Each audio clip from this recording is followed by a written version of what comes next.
Umewahi kujiuliza hizi ndege ndogo za kivita zinawezaje kukaa angani na kutembea kwa umbali mrefu, hasa zinapokuwa katika mission mbalimbali? Ndege hizi zinafahamika kwamba hazina uwezo mkubwa wa kubeba mafuta, lakini zimekuwa zikitumika katika mission mbalimbali za kivita, mabara kwa mabara, maeneo kwa maeneo.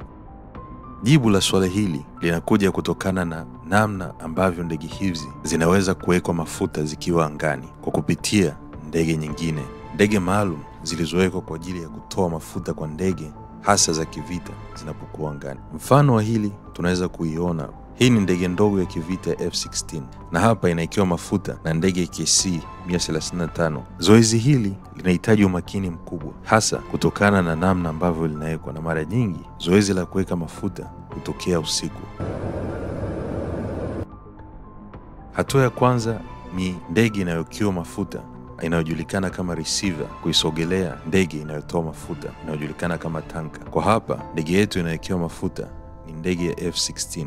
Ndege zenye kasi zinazoenda mwendo wa takriban kilomita 2000 kwa lisali moja. Gari ya kawaida inatembea kilomita 180 kwa lisali moja, lakini ndege hizi zenye kasi zinaenda kilomita 2000 kwa lisali moja. Hatua ya kwanza ni ndege hii kuisogelea tanka, na kama unavyoona hapa, hivi ndivyo namna ambavyo inaisogelea. Hii ni hatua ya muhimu na umakini mkubwa unahitajika, hasa kuendana spidi kati ya ndege hizi mbili. Na zoezi hili lote kwa mara nyingi hutokea, spidi ya ndege hizi wakati wa kuwekea mafuta huwa ni takriban kilomita 500 kwa lisaa. Baada ya ndege receiver kusogea, inasogea kabisa kwa karibu na tanka. Kwenye tanka kuna aina mbili za namna ambavyo tanka inaweza kutoa mafuta. Aina ambayo tunaiona hapa ni aina ya kutumia boom. Boom ni hii ambayo unaiona hapo ikishuka. Boom ni kifaa ambacho kinaweza kuunganisha ndege ya tanka pamoja na ndege ndogo inayohitaji mafuta na eneo la uwekaji mafuta ambalo kwa kitaalamu wanaliita bahasha. Wanaliita bahasha kwamba ni kutokana na eneo ambalo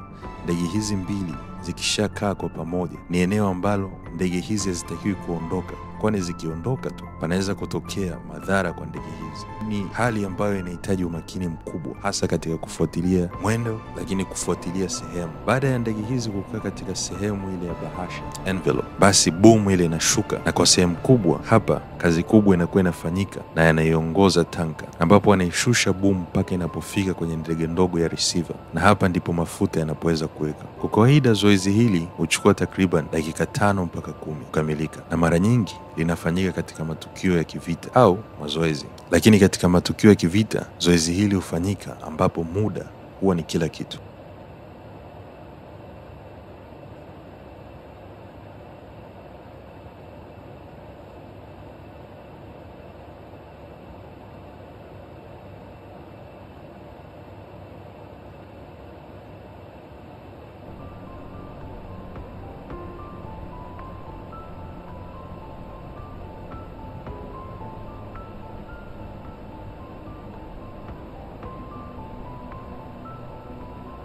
Lakini baada ya kumaliza kujaza mafuta, ndege kubwa huiruhusu ndege ndogo kwa kuondoa boom.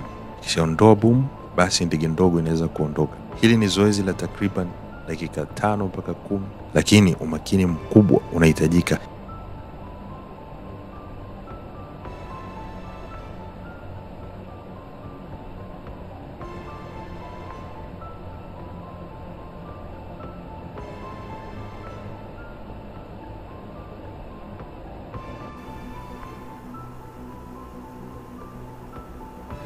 Unaiona ikikaribia ndege ya kuweka mafuta hapo ni ndege F-15 Strike Eagle. Hii ni ndege ambayo imekuwepo katika matumizi toka mwaka 1972 na ni ndege ambayo ina uwezo wa kufanya mashambulio ya anga, lakini mashambulio ya ardhini kwa kiasi pia.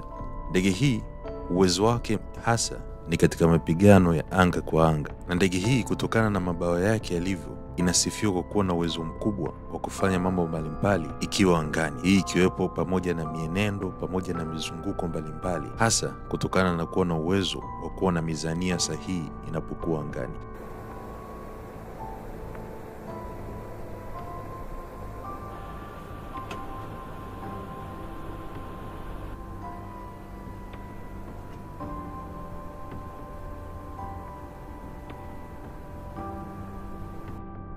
Njia ya pili ya kuweka mafuta kupitia ndege ni njia inayoitwa probe and rug. Njia hii inatumia mfumo wa bomba kama hiyo inaonekana, ambapo ndege inayotakiwa kuwekewa mafuta, yani receiver, inaisogelea bomba hilo na kuungana nalo. Ndege inayoweka mafuta, yani tanka, inakuwa imekaa kwa mbele. Njia hii inahitaji umakini na uzoefu mkubwa, kwani si rahisi. Bomba la kuweka mafuta halishikiliwi na chochote katika anga, na sehemu kubwa inategemea ukinzani wa hewa katika anga kuhakikisha kwamba bomba hilo linanasa katika ndege inayowekewa mafuta. Hii hapa ni ndege ya Sukhoi, na hapa ni ikiwa inawekewa mafuta kwa njia ya probe and rug.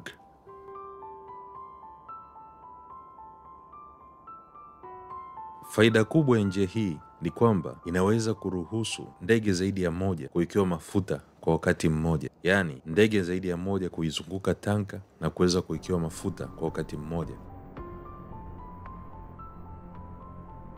Teknolojia ya uwekaji mafuta kwa ndege imekuwepo toka mwaka 1923, ambapo wanaanga wa Kimarekani walijaribu kwa mara ya kwanza zoezi hili kwa kutumia pira ya kawaida.